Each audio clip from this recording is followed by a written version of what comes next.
Pas question de rater le quart ou de manquer de place dans la soute pour rapporter les bonnes affaires du jour.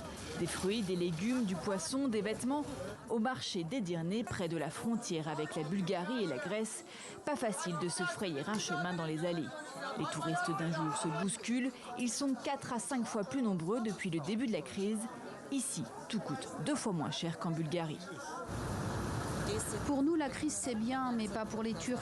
On était dans la même situation il y a 10, 12 ans. C'est très difficile. La chute de la livre turque entamée il y a 1 an s'est accélérée le mois dernier. Depuis début novembre, la devise a perdu près de la moitié de sa valeur par rapport au dollar. Et malgré l'affluence exceptionnelle, les commerçants font grise mine. Qui a déjà vu la livre turque descendre si bas? C'est humiliant.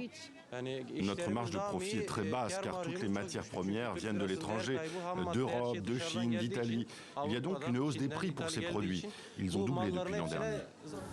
Ce week-end, les taux de change ont battu tous les records, tant et si bien que Recep Tayyip Erdogan s'est vu contraint de revoir sa politique de guerre économique d'indépendance.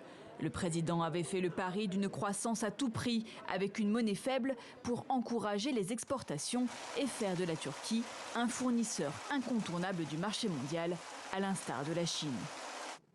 Mais sous la pression, Recep Tayyip Erdogan a dû faire marche arrière.